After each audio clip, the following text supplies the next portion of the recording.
Oh my god, I'm surrounded by fucking morons.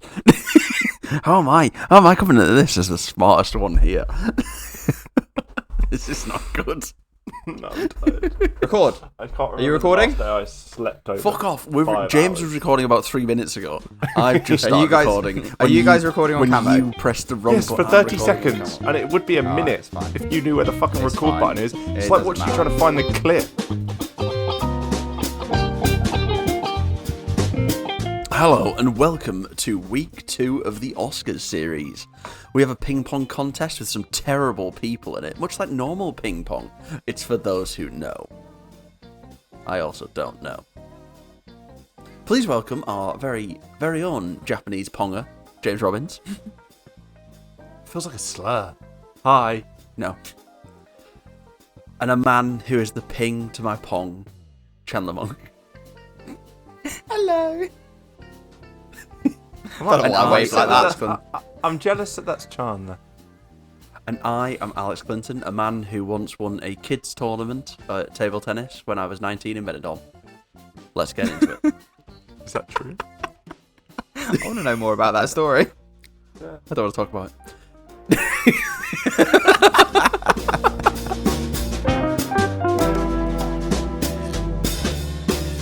Cool. Alright, Q James.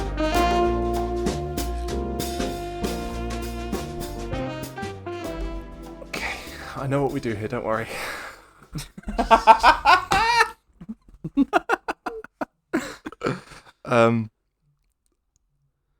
I forgot I was going to read that, and I did kind of forget what we do here.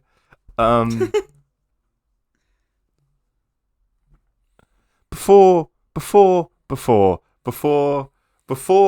we discuss the robbery that Marty Supreme didn't win any Oscars, It's coming in hot. have you guys been up to anything more interesting than this film? I'll let Alex go first this week. I have. I don't know why I started that like a witness statement. I have. I watched. I don't know if I've mentioned this on here before. I might have done. I watched the movie Falling Down, which is on Netflix until the 28th of April. It's an incredible film that I'm going to make you two watch at some point because it's just so good. It's a great film about Michael Douglas. His character, not about Michael Douglas. This film doesn't make him get married to Catherine Zeta-Jones. He just does that of his own volition. Who wouldn't? It's about a guy who is. It sort of starts off where he's just sort of bored of life and run down by it all, and it's sort of the capitalist monster coming to get him. So James would quite like it. And then he just goes on a slightly murderous rampage, and you sort of he starts off as like this hero, and then goes into villain pretty quickly. And then you just watch his descent into villainy. Very good film, and It it is a made very me forget good film. everything that I have. everything I knew about Marty Supreme. I have seen it. I've not seen it in ages, but it is a very, very good film. It's a little bit akin to Marty Supreme of how things just continue to escalate throughout the film. Anything else? No, that's it. It's all. That's pretty much how my life has gone. I forgot to mention this on the podcast last week, but I actually went to go see. I took my nieces. It was mine and Charlotte's Christmas present to my nieces to take them to see Wicked on stage. Nice. So I went to see that. It was, I would say, the first part of Wicked is not as good as the first film, but the second part of the stage show of Wicked is so much better than the second film of Wicked. And overall, the show of Wicked is better than both films, essentially. So I enjoyed it. It was good fun. Fuck me, though. It was expensive. I got a drink for myself and a J2O for my niece in the theatre. And it came to like £10. I was like, that's mental. What did you get? But A Coke and a J2O? A Coke and a J2O, and it cost me like a tenner. Yeah, that's quite expensive. That's cheap Yeah, for a that is bag. expensive. Nice. Well done, James. No, I was with my nieces. That was terrible. Ba-da-ba-ba-da. Classic. Robbins drug humour. And then the only other Classic. the only other things that I've watched or done this week is I've worked a lot. I've worked a lot of early shifts, which I fucking hate. but that's a conversation for another day. I finished Freebird on Netflix. Really enjoyed it. There's a new series coming. Alex, I'd recommend you watching that because I reckon you'd like it. I've caught up with Scrubs. I've not watched the last episode yet, but I've watched the first 7. So I'm looking forward to watching that. And I've carried on watching Torchwood and Parks and Rec with Charlotte, which I still love. But that's about it. James? Yeah, I'm also as up to date with Scrubs as you are. I went to a birthday party on last Saturday, and it was at I don't know if you guys have heard Bunga 90. It's like a 90s themed bar, plays 90s music. It's got like 90s games, VHSs everywhere. The decor's quite good. It's good fun. You wouldn't want to be there 2 days in a row because I imagine the music gets old. Some of the staff there look like they wanted to die. You should come to a bar where all they play is musicals. I think I'd kill myself, and I like musicals, but I don't listen to musical music outside of musicals. That's weird. It's not weird. It's fine. Just don't put them on in the car when I'm in there. For the people who don't see the video, I saw it, James. Yeah, it's fair. But after that, which was really good fun, they did like drinks. Like there was a section of the cocktail menu where they were all 16 quid, which is a lot even for London. But the reason they are is because they came in like novelty cups. So there's one that was in like a Nokia 3310 cup. I'm assuming people just nick them all the time, so they have to get new ones made. There was one that was just Britney Spears' head. That was weird. It's not bald Britney though. But anyway, afterwards, that's when I got home. That's when. Where is this story going? We got home and we watched Scrubs while a little bit drunk, and that penultimate episode, Christ alive, absolutely in pieces. I'm not going to spoil it for anyone, but I think it's up there with one of the saddest episodes of Scrubs has ever been. Really? I think it's up there. We'll see how the last one goes, because I feel like it's going to end. The only thing that makes me think it isn't obviously the saddest is because it's going to be fine. But I think what's different in previous Scrubs series is it's too much of a spoiler. It's just a bit close to home with the cast you know and love, rather than it being someone in for a limited run. And that made it exceptionally sad. It's definitely the saddest of this series. Alex, are you up to date on Scrubs? No, I've still only watched the first 2 episodes. But also, it's great to see Dr. Cott's back. And I watched a really interesting video about it, and we will do a scrub date, a proper scrub date, a full-length scrub date. More for our catharsis, I think, than anything else, because it makes me emotional. That sounds fucking horrendous. I never want you to say that to me ever again. I'll give you a scrub date, son. We're having a scrub date. I mean it like update, not fucking going on a date in Scrubs. No, surgery. It sounds like if you were to meet a couple and they went, "Oh, we're just going on a scrub date," you'd be like, "I probably shouldn't ask what it is, but I also really want to know what it is." And then when they tell you, we scrub each other's arse crack until it's red raw. You're like, "No, I knew I shouldn't have asked." It's definitely a kink. I was really hoping it was just going to be we sit and watch Scrubs together, but I knew it was going to be something good. Or it's just like 2 surgeons in the OR, 6 feet apart because they're not gay, and that's that. It's so bad, right? Alex laughs silently on a podcast all the time. But if he laughed out loud, it wouldn't make me feel nervous, the fact that it seems like I've just dropped a dead joke. And it was relatively dead. I didn't laugh silently. I laughed at such a high pitch that Discord has probably taken it out. Discord, please sponsor us. Like a dog whistle. Yeah. Anything else quickly, James? I've been playing that new Pokemon game that's also like Minecraft meets Animal Crossing meets some Monster Hunter or Dragon Quest. I don't know. Don't play those games, as people say. And it's very fun. It reminds me of Animal Crossing in COVID, which was very calming.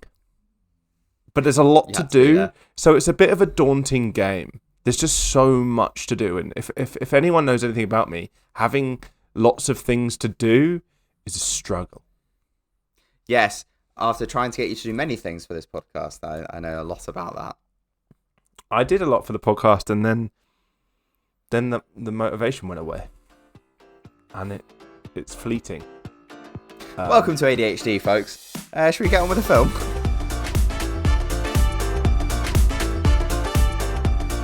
"1952, 23-year-old New Yorker Marty I fucked it. I had a whole bit and it's gone. 23-year-old New Yorker Marty Mauser puts 110% into everything he does. Unfortunately for the world, it's all in pursuit of his own self-absorption."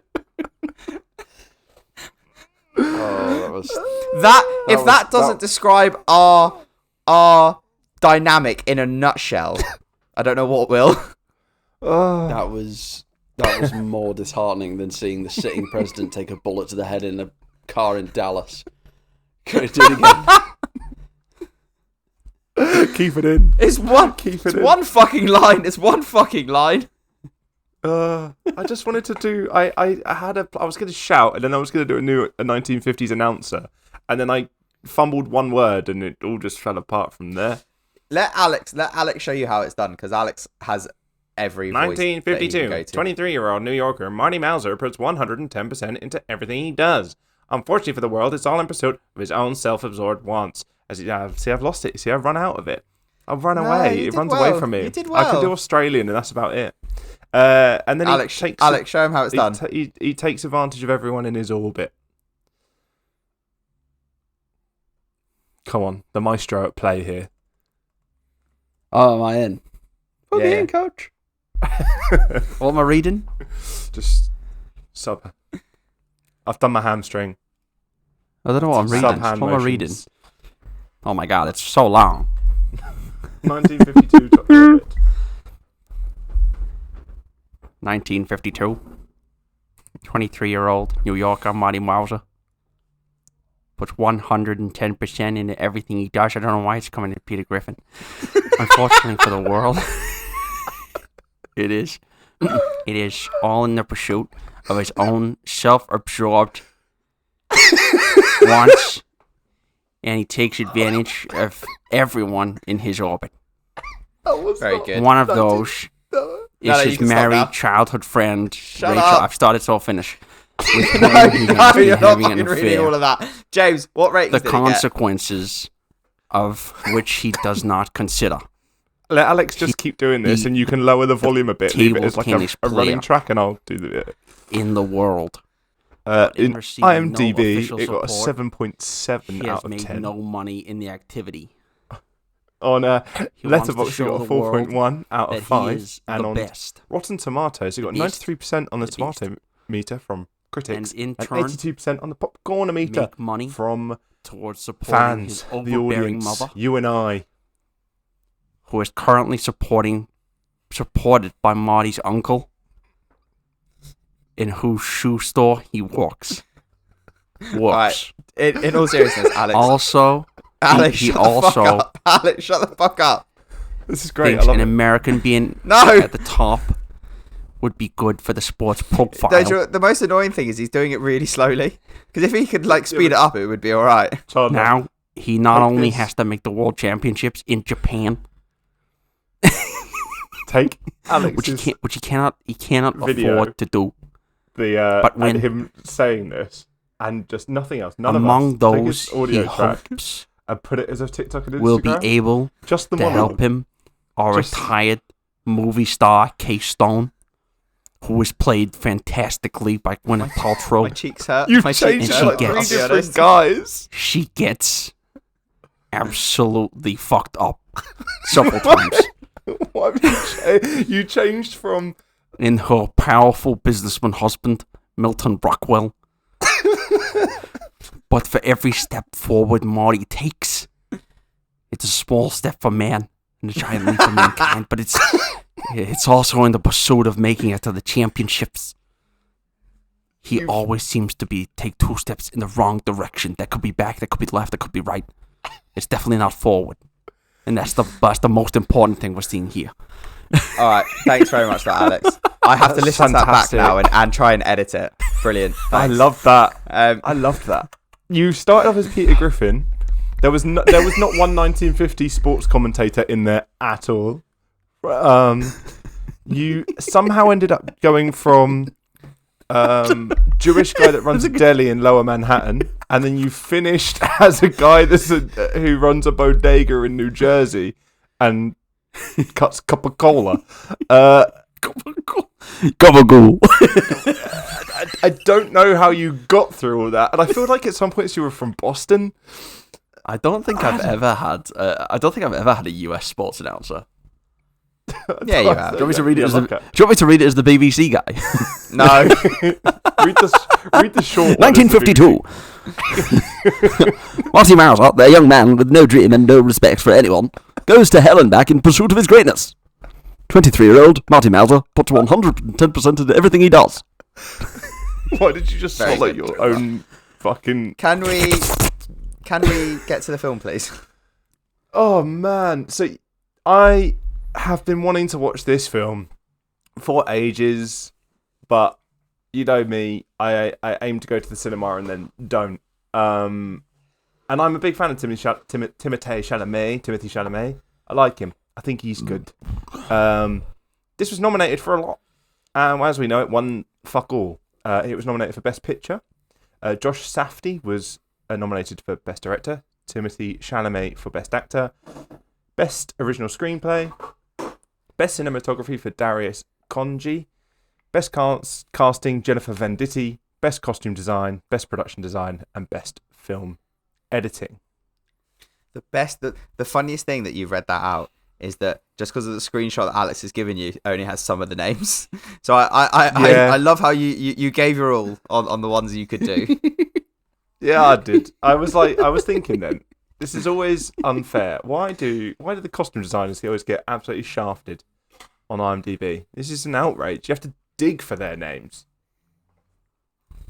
I kind of agree with James. As soon as the film got released, I also really wanted to watch it. I got taken in by it was brilliantly marketed, to be fair, when it first got released. I just didn't have the time to go see it in the cinema, annoyingly. But I'm pleasantly surprised by it. I do kind of feel, as we've said, that in Alex's long-winded, non-1950s New York American accent. How dare you? Of this, you were going to be Kermit there for a second, weren't you? How dare you? It was a God, great this movie. This has gone off the rails. I do feel that as it says, Marty Mauser. James, stop hitting your mic. As Marty Mauser is so intent on trying to get his dream, it's a little bit meta in the way that is basically Timothy Chalamet as well. Yeah, I In what agree. sense? Well, if you follow Timothy Chalamet and his he talks like a professional athlete. He's often like, I want to be the best at what I do. I want to win the awards. He strives to be a great actor. He strives to be one of the greats. I think we see it with our own podcast, and it's very commonplace. You look at the past as better because it's your Chandler thought we strive to be I the thought best. you meant we strive to. That's what I thought you meant. Chandler, I strive to survive. That's the really sad spin-off of Drive to Survive. Someone who's like still Yeah, that's what I karting at thought as 43 years old and never graduated. But yeah, Timothy, I think you look at the past, so like people for our generation especially, like people are always going to be like DiCaprio and Pitt and Affleck and such, and they're always going to be Kate Winslet, as we talked about earlier. That we're always going to be looking at the past to say these are the greatest, when there are modern greats now, and they will be the people talked about in 20 years. And hopefully we'll, when we're in our 50s, be able to say people like Timothy Chalamet, clearly great actor was, and hopefully by then he's won his Oscar. But yeah, he strives to be the best, and he gets called out for having that desire, when I don't think there's anything wrong with it. I think what you see in this film is what's wrong with it. And if anything, it feels like Timothy Chalamet going, look, me just saying I want to be the best, like a footballer might do, is not the same as what Marty Supreme, Marty Mauser did in this film. Marty Mauser does show it through his actions, though, whereas Timothée Chalamet keeps taking movies like this. Well, good ones. Nah, Ooh, wasn't as good as A Complete Unknown. Really? That was his better role, I'd say. What? I'm very surprised by that. So am I. Are you the Chandler this week? Holy moly! So here's a question: have you guys seen Safdie films before? Have you guys seen Uncut Gems? I haven't. No. I haven't. I've been told Uncut Gems is very good. I've heard a lot of praise for Safdie. So, Uncut Gems is Josh Safdie with his brother Benny directed and wrote that. This is his first solo outing, isn't it? Yeah. Josh. Oh wait, is this Josh Safdie? Oh no, Benny Safdie looks an insane amount like JD Vance. Continue. Really? Does he? It's crazy. I'm seeing it. Benny Safdie. Benny Safdie. The first picture on Google, I was like, "That's JD Vance," and you're not telling me otherwise. A Jewish version. I see it. Yeah, It's the Josh eyes. Safdie does not look like JD Vance. Benny Safdie does. All right. Anyway, I would say if you watch Uncut Gems and you watch this, they are inherently essentially the same film. That it's someone who neither of you have seen Uncut Gems. Just sorry, I didn't actually. No, but what you're saying on does what you match. said. The Hollywood Reporter described this as Uncut Gems meets Catch Me If You Can. Okay, fine. So it is kind of the same in the essence of the protagonist of the story is just so wholly bent on just getting one thing done. In Uncut Gems, it's about his gambling, and in this, it's obviously about becoming the best table tennis player. And it's just how everything just spirals from that one thing. So as I was watching the film developing, that's kind of how I was looking at it through a lens of completely just comparing it to Uncut Gems. Sure. I do think that Uncut Gems as a film and as a character that you follow throughout it is more engaging and gripping. However, that is not to say that this film is not engaging and gripping, because I did find that throughout the film. I disagree with Alex. I think this is a better film and better than A Complete Unknown. I was actually only pulling your leg. I also agree, but I do think A Complete Unknown paints Bob Dylan as a bad guy when really we all know he's a great guy. I actually was too engaged in this film. I thought the story was too layered. Wait, I'm on a roller. It is layered. I'm on a roller coaster. I don't know what your opinion is. Am I going to have to wait for your take like everybody else? This is better than A Complete Unknown. Reluctantly, Okay, it's better than fine. A Complete Unknown. But I actually thought it was too layered, and I wasn't too gripped throughout. But I was like, I have to keep track of so much stuff right now. I feel like I'm at work. I feel like this is work trying to watch this. I know what you mean. You say it's too layered, I don't know what you mean by that, to be honest. Because I found the story quite straightforward and could keep across everything. There's so many. I don't know if I'm just smarter than you. Little maybe. Creatively, no. You're the academic, Chandler. We're the creatives. Yeah, you don't fucking do anything, though, do you? Leave me with my Bachelor of Arts. Well, you just opened the door to that one there, James, didn't you? That's fine. I'm an artiste, and unfortunately, this is my art. That was very much fucking shit. The goalkeeper threw the ball. Didn't have a good artist. Anyway, what do you mean by too layered? Go on. I think there's too many little storylines just layered in there. The wife that's having an affair with him for absolutely no reason. The girl who is like him, that's his friend, who pretends that she's getting punched up by a boyfriend, and then turns into makeup. Rachel by that was mental. That was a great. That was a great twist. It was. I was just going to say,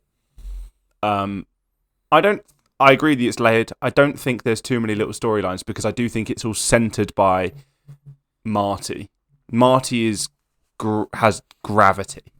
Everything falls to him, and everything in the film is a vehicle to give you another look into his personality. So the choices of the women he's chasing, the choices of how he describes his uncle, the choices of his mum calling him on the phone to get someone to lie and say she's going to hospital to get him to go home or something. Everything is... Oh yeah, I forgot about his mum. His mum drove me at the fucking wall.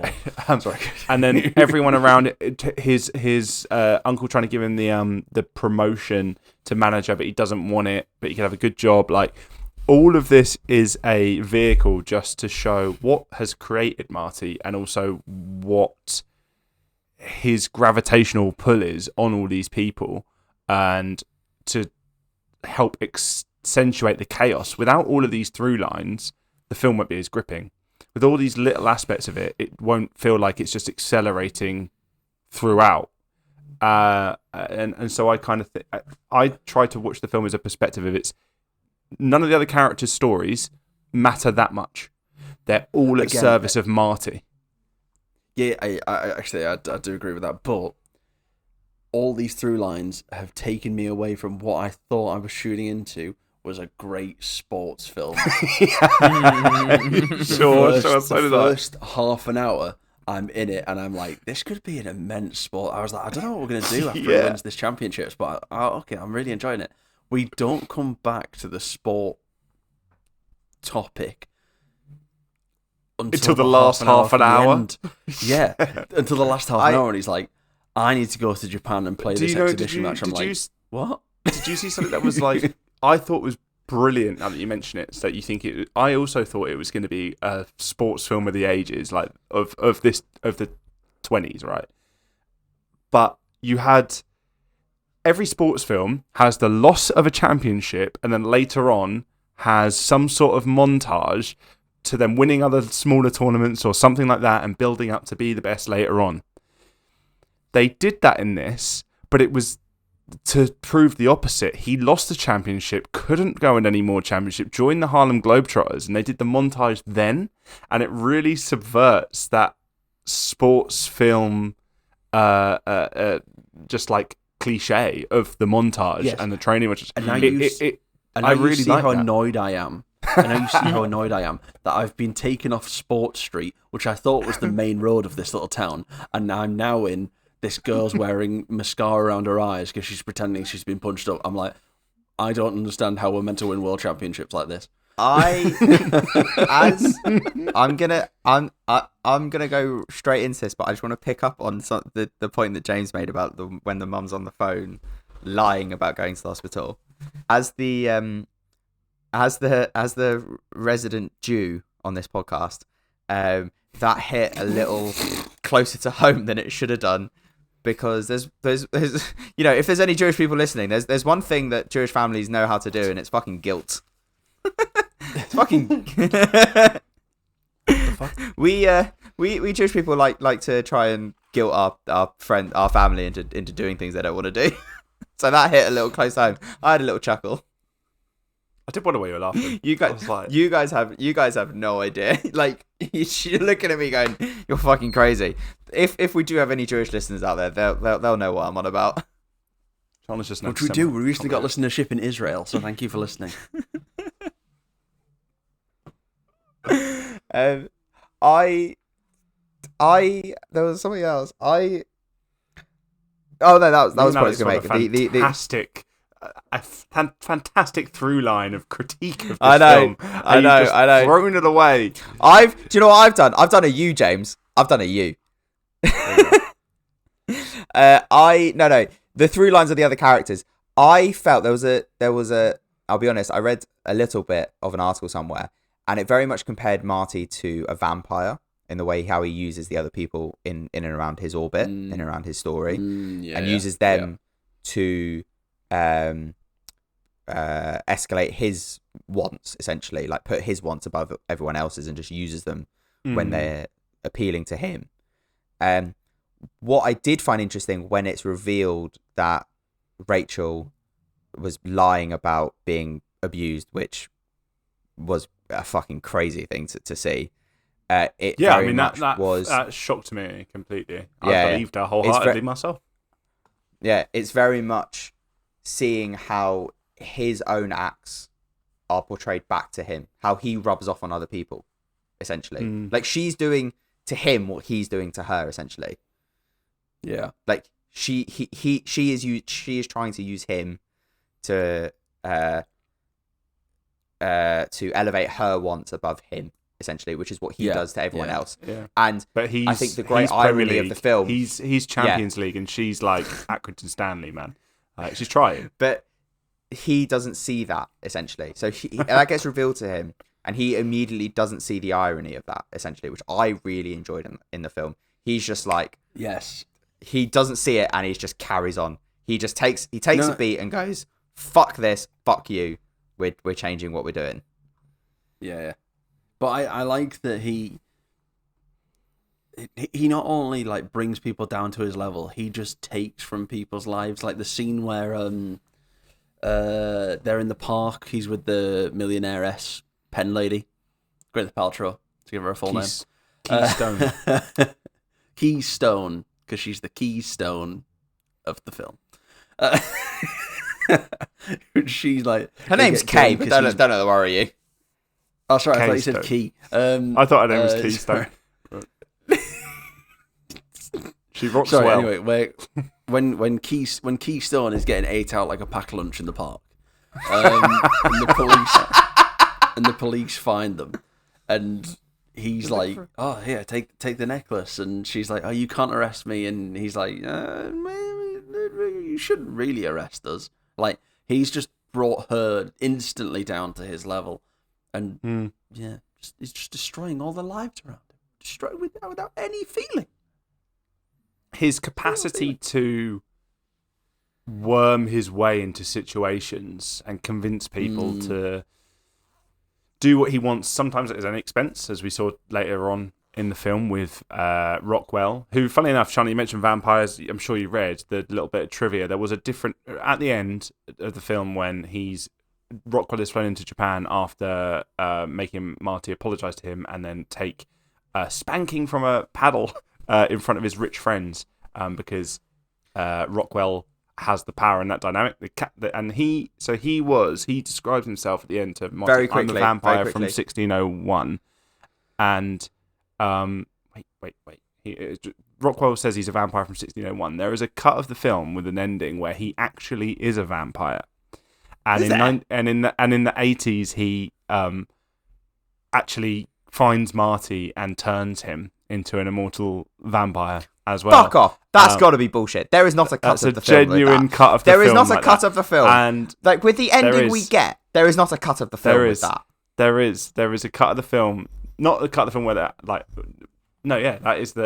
is a cut of the film with that. But in the end, they just kept going with the he's just a capitalist vampire taking from everyone.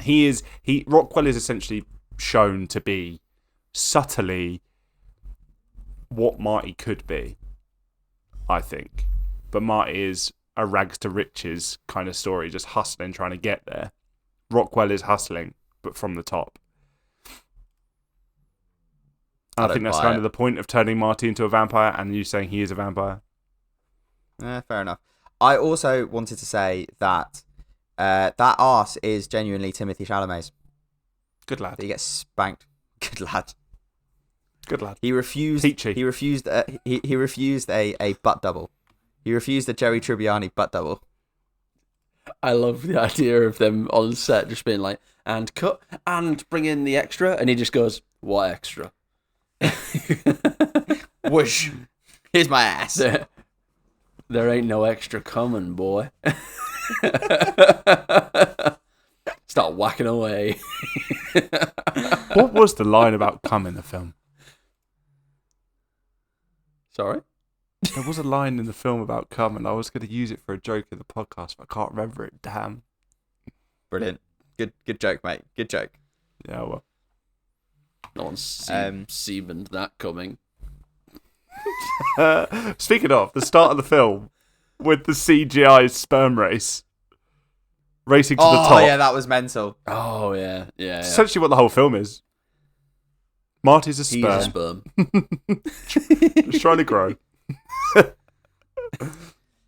There are a few Tokyo other is his jokes in here that table I tennis really love. egg. Like the Auschwitz joke was brilliant. Basically they when the Auschwitz joke Frame happened, it, because you can't So just say the basically- Auschwitz joke. he was being interviewed by the Daily Mail, which is quite funny when they said you were interviewing from the Daily Mail. I quite enjoyed that.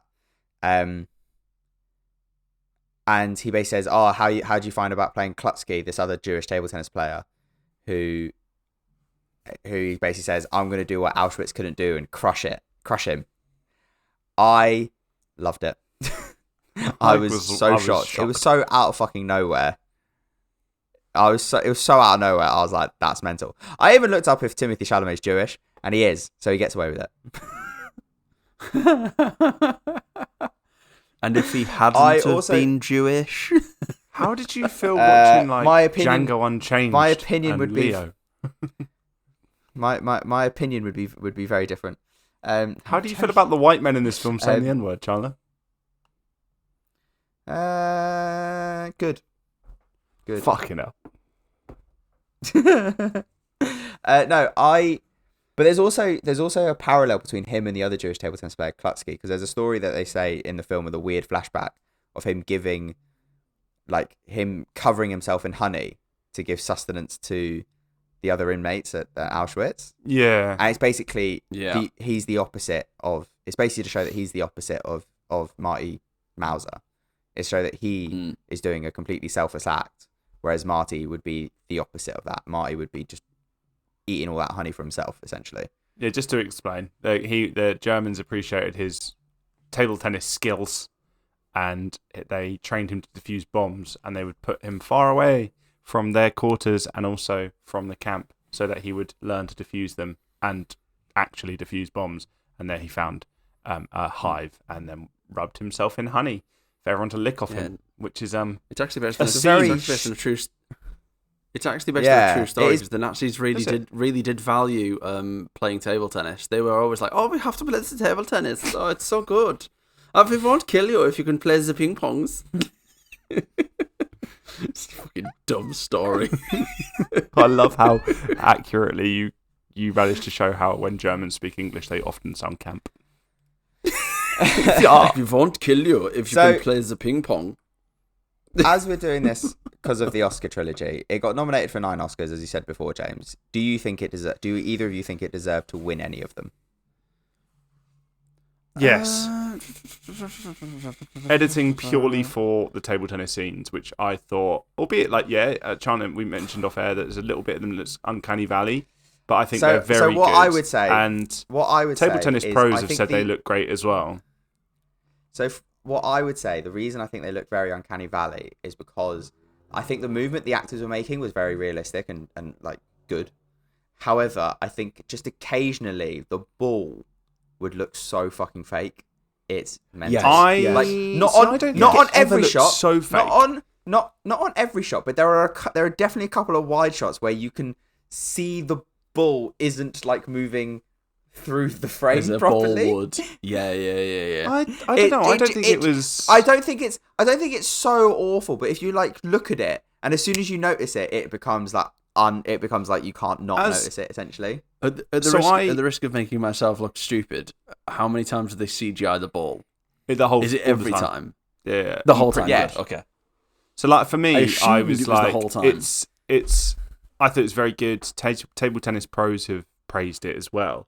The wide shots are where people have some contention, but if you watch like professional table tennis match, it's pretty similar. I think for me, the only moments I thought the ball was a little funky was when they were doing like trick shots, and obviously when he blew on it to make it like, what's it called? Stay in the air. Hover, yeah. Which I imagine is possible if you have incredible control, but in the moment like that and catching it like that, I don't think so. But otherwise, I thought it was generally always good, and if not most of the time, pretty great, believable. It never takes you out of it. I actually think I disagree a little bit, Chandler. I think at times you can tell that although it's really good, I think you can tell sometimes it's choreographed, which is fine. You know that. Yeah. Nothing takes you out the film though, and I enjoyed. Like I was really gripped by the sporting moments. Like talking to Alex saying, the sporting moment. You're led to believe it's going to be an incredible sports film at the start, and the table tennis is. I do completely agree with you. Testament to that. I think from a little nerdy point of view, that I just looked up. The frame rate of this film is 24 frames a second. And obviously, when we watch stuff normally, like on TV, whether it's American produced or English produced, it's like 50 or 60 frames, right? That's standard for live broadcast in England is 50 frames a second, yeah? So I think that's why, it looks a little bit uncanny valley, because obviously when you're watching it with your eye, you're looking at half the frames. So when it jumps a little bit, it just doesn't look as smooth. I think that maybe 50, I'm kind of clutching at straws a little. 20, you are 50 is 25. It depends. Yeah. Again, nerdy shit. If you work in interlaced and progressive stuff, but we don't know if it's interlaced or progressive in the film. Like, I'm not gonna look that up. But I don't think it's. That's just, more it just TV looks... than film. I don't think. No, it's... yeah, you are right. You are right. Digital film tends to be progressive. Television tends to be. But it was filmed. But more TV is now progressive because of digital media. Because digital media doesn't like interlacing. Basic levels. Just coming from three nerds who work in TV. Film editing. I loved costume design. I wanted all the outfits. Thought they were really nice. Yeah, great trousers. I knew you would, because I thought they were all terrible. But who won? Do we know who won Best Costume Design? Because I always think in films like this, where it's a period like post-war era or even pre-war era film, I imagine it's so tough to get hold of it and to give it that look of, I haven't just sewn these clothes together, I'm going to have to do something with them to make them look old and worn. Frankenstein, yeah. Fuck off. You utter no way. Then in comparison again to Best Film Editing, it was One Battle After Another, which I thought One Battle After Another was lovely edited, really well paced. The simultaneous scenes were really good, but whereas this is probably a bit more standard. I don't know, but I thought it was nice. I think this. We know how you feel about One Battle After Another. If you're just looking about those two films, I think, because what we've not really touched on the film, and I think this is where the editing comes in, is as the film progresses and as Marty's decisions become more ridiculous and the suspension goes up and up and up, because his actions have to escalate and escalate more, because he's like, I need to get to... I think you feel that all with the editing, to be honest, and the pacing of the film, and I think, as I said, this film is more gripping, and I think that is wholly in part to the editing and the direction. It's knit together really well. So then I think that's why it's above One Battle After Another. The editing along with the screenplay, etc., is all really nicely knit together. I think we can agree. It also Best Casting. Now I don't know if it should have won Best Casting. I don't think that should be an Oscar. It's a new Oscar. No, I like it. I think it deserves to be one. One Battle After Another won it again. Good casting, but I thought this was really cool, interesting casting. Having Timothée Chalamet's great. He's the man of the moment. Even though you could argue maybe he didn't win some of these awards due to some comments about ballet and opera and stuff, and how much of a push it was to get him that Oscar. I think it was a little bit controversial that it didn't win something. But casting, I love. I'm Tyler, the Creator fan. Really nice to see him. Thought he played that role well. Gwyneth Paltrow in real life, it seems kooky as hell. Again, thought she was really good in this. And yeah, it's just a cast of people I wouldn't put together. But I think, and Odessa Zion was really good. I think there was a mixture of people I wouldn't have put together, and I think it was nice. I think it worked. I think on Best Original Screenplay, I've just had a look who won it. It was Sinners, which we'll be watching next. So we'll be able to tell you next week, I think. Yeah, we are watching it next, aren't we? Well, Chandler Chandler will tell you, and I can't comment on this fact, but Chandler will, as I have not seen the other film that he brings up all the time, but Chandler will say, Sinners isn't original, this is, so Sinners shouldn't have won.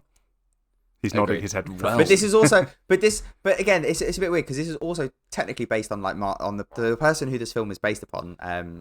Marty, it's a fictionalized version Reisman. It's fictionalized of his autobiography. So it's like, you know, I don't think it's where do you accurate. draw the line? Where do you draw the line? But this film is more original, even though it kind of took place than Sinners, which is obviously based on From Dusk Till Dawn. For Sinners next week, actually, this is completely off topic. But when we do Sinners next week, can you also watch From Dusk Till Dawn afterwards? I'll make no promises, but I'll try. Oh, afterwards? Ooh, like, I'll try. No. Like, watch Sinners, because that's the main film we need to actually... But also watch From Dusk Till Dawn, and just so you can compare it. That's all. That's all I want. Okay. I think It's a that would short be a film. good thing to It's do. Quentin Tarantino. You see Selma Hayek do a lovely seductive dance. Like, you'll be well up for that bit. Like, Does he genuinely. eat toes in that one? We're Is not it that talking He one about where might do. eats toes? I'm not going to say yes or no. I'm just going to say he might do. I'm going to suggest Simon cuts this bit because just a little extra bit, but I think that's a good suggestion because we're well off topic. Best actor, Timothy Chalamet, compared to the winner being Michael B. Jordan. Michael B. Jordan from Sinners. Again, not seen Sinners yet. I think Timothy Chalamet performance here was brilliant. I thought it's all about him. He's consistently every year running at like a 7 or 8 out of 10.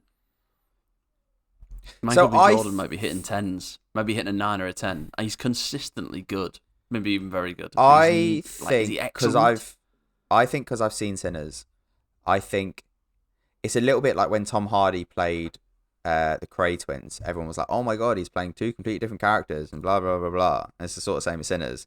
I think And Michael B. Jordan is obviously, but yeah, but I think, and again, it sort of comes back to what I said about expectations last week with One Battle and Arthur. I think because I think on these, I don't know if I would say that Timothée Chalamet is overall a better actor than Michael B. Jordan. I'm not sure on that fact because I really like Michael B. Jordan in pretty much everything I do see him in. Sinners is obviously here and there. I feel like you're more so likely I think to see so I think Chalamet in films for more critical review Yes. than you maybe are to So- see Michael so- B. Jordan, but Michael B. Jordan doesn't take away from his quality performances in most of the things he's in. Yeah. So I think with Chalamet, because there's the expectation that when he's in these Oscar films he will be delivering an Oscar worthy performance, that it's kind of, you know, that's what we expect from him. He needs to go to a different level to be able to win the Oscar sort of thing. Whereas in retrospect, this could have been his Oscar winning performance. A bit like DiCaprio. Like, I personally don't think Revenant is his best performance. He won it because he got inside of a dead animal. Whoop-de-doo. Like, that's not his best performance. That's not acting. That's just getting inside a dead animal in The Revenant. Personally, I think his best performance is Catch Me If You Can, but that's a whole other debate. Which he didn't even get fucking nominated for. But anyway. So I think it's that expectation thing. Really riled up there. I know, because I fucking love Catch Me If You Can, and I really like DiCaprio in it. And Tom Hanks. Anyway. I'd argue that this is a 9 out of 10 from Chalamet, although I do agree that he's always running at consistently high level. And again, we're talking about him like a sports player, and that's because that's how he talks about himself in his and how what he strives to be in his career. And I do wonder if more external factors around this affected the Oscar voting for the film, because I don't. I'll get onto it in my take. The whole ballet thing is kind of a red herring because that comment actually happened after the voting for the Oscar had finished. Okay, fine. Yeah, fair. Apparently, he got a lot there, but the interview I'm referring to as well around the this is a start of something. He won an award. It's a start. I want to win. I really am proud of my craft. Blah blah. That got a lot of criticism because everyone wants really humbleness and. Yeah, that's exactly what I was going to say. And I don't think he was. I don't think he said anything egregious. Alex is frowning. Just before we move on to takes, I just want to say I think that this film should have won picture and director over one battle after another. I think overall, here's the way I see it. I think Marty Supreme will be watched more in 10 years' time than one battle after another. I'd agree with that. I also think the direction agree. and the overall film will be more looked back upon, like more well looked back upon. Does that make sense? In 10 years' time than Paul Thomas Anderson's and One Battle After as a whole. That's why I think it should have won over One Battle After Another. As I said last week, there is a reason why a film of the politics of One Battle After Another won over a film like this year. Yeah, but that's what I'd argue against your argument, is that political films have a time and a place. This film is not really a sports story. It's more of a human story, really, of narcissism. So that can be viewed at any point.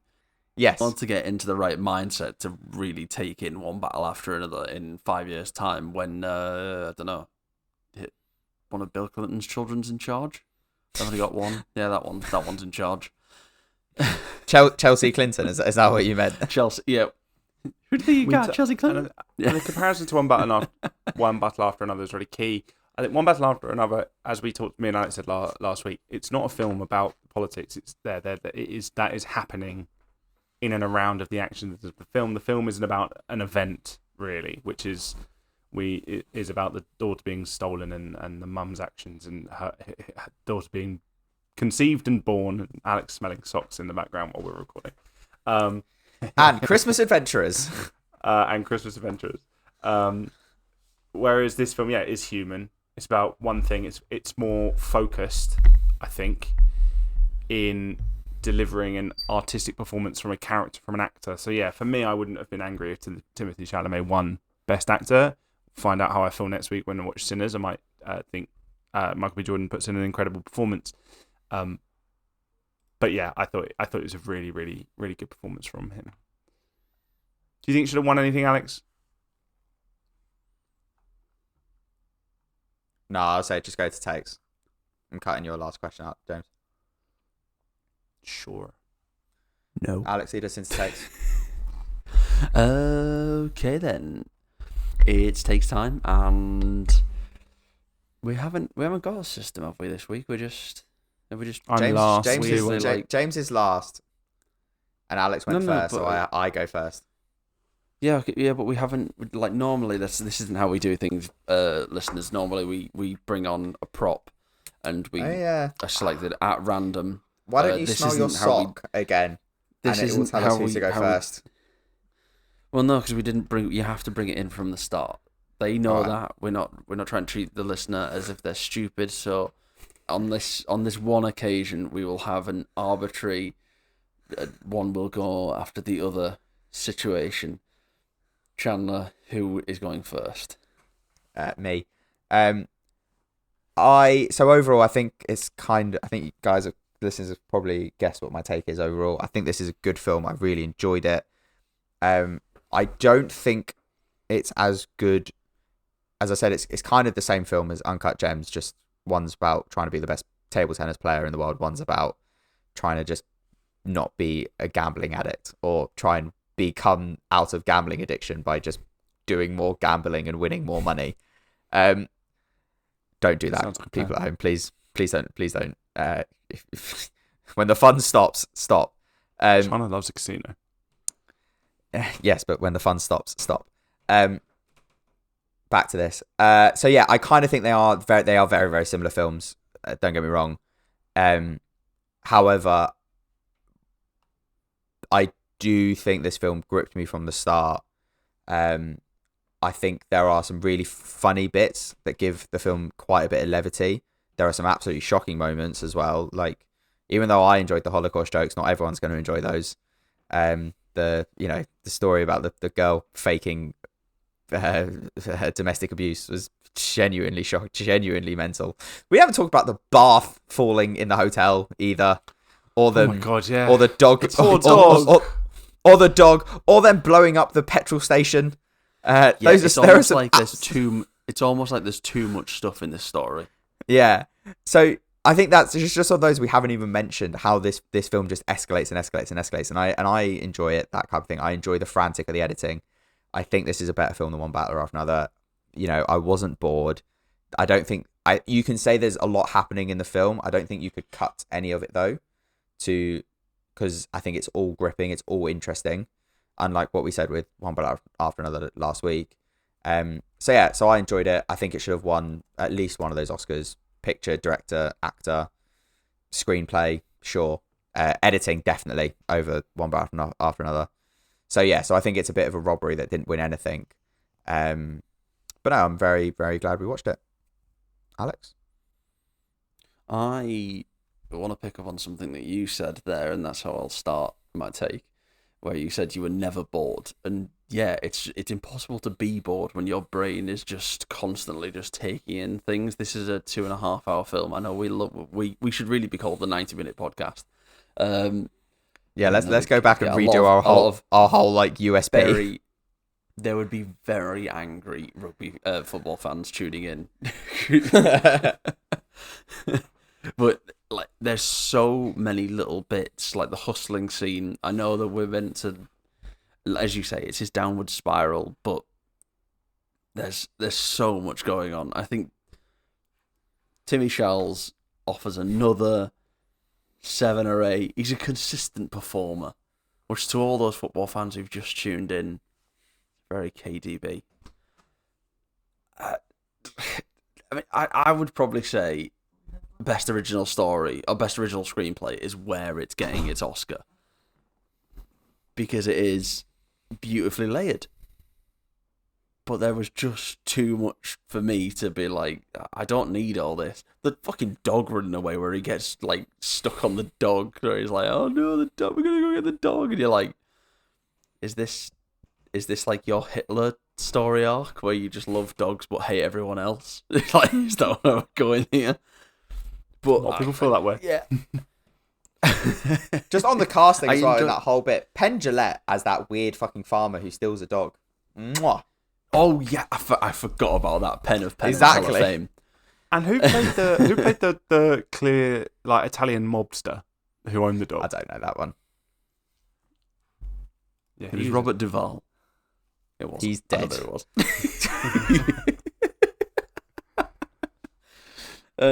But I enjoyed it more than One Battle After Another, because I thought I was getting a sports story, and then as my dream, maybe this is what it is. Maybe I'm just bitter. Maybe it's a really good movie. I'm bitter that I was missold. I was missold PPI and this film.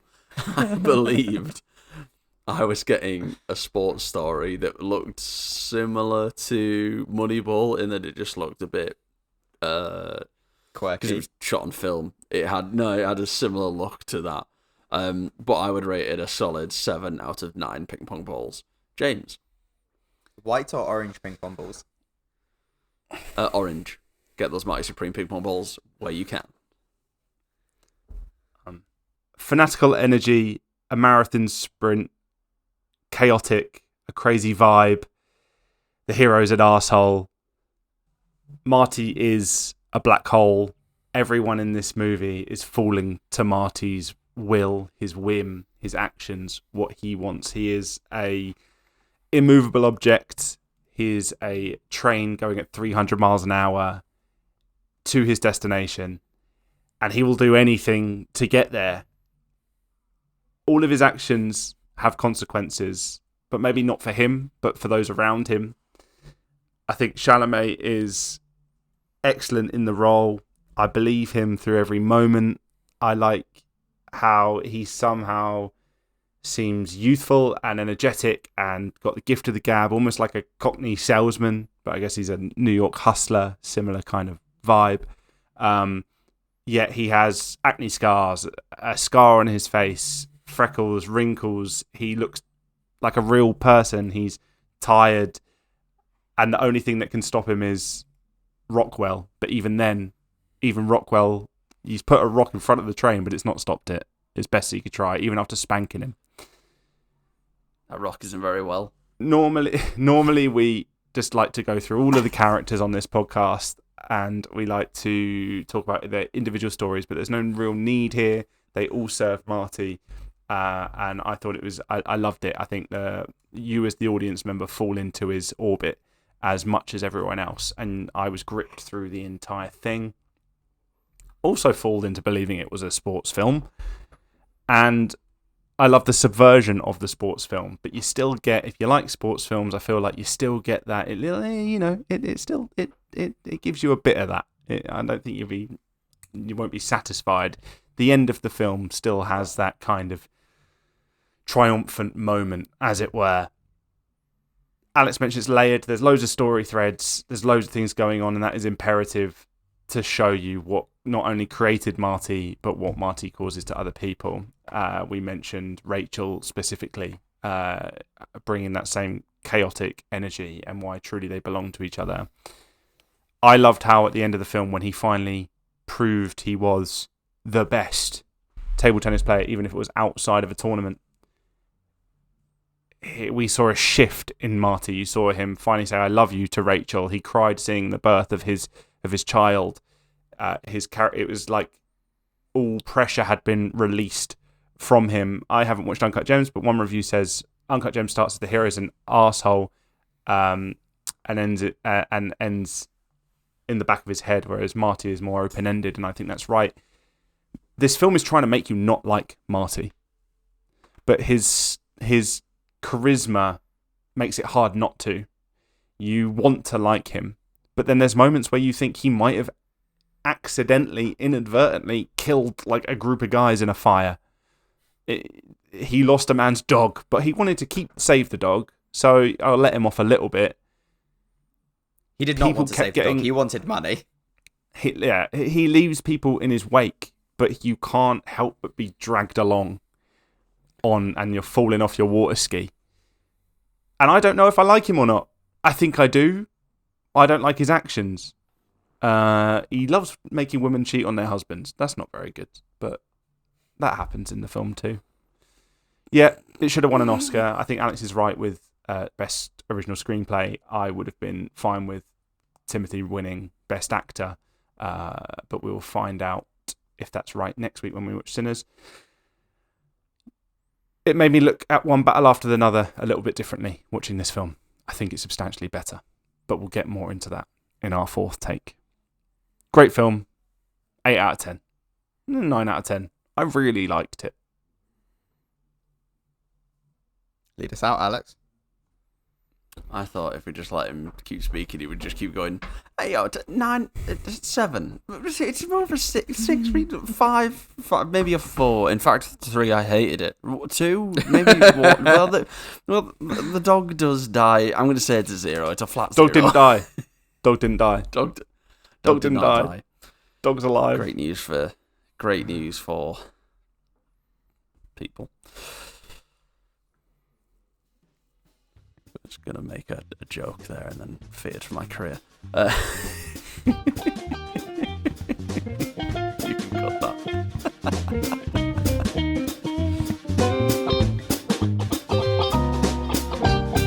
That has been week 2 of the Oscars. We will be back next week for Sinners, which is apparently my choice, and I should tell you all about it, but it's not my choice. It's how the Oscars fell. We have to do that. You actually did choose it. I chose it under duress. None of us made you choose it. You were like, I actually would. I was pleading the Second Amendment. To quote you, I'm pretty sure, quoting you was, I want to watch Sinners, actually, so I'll pick that. I think that's what you said. I don't think it was. But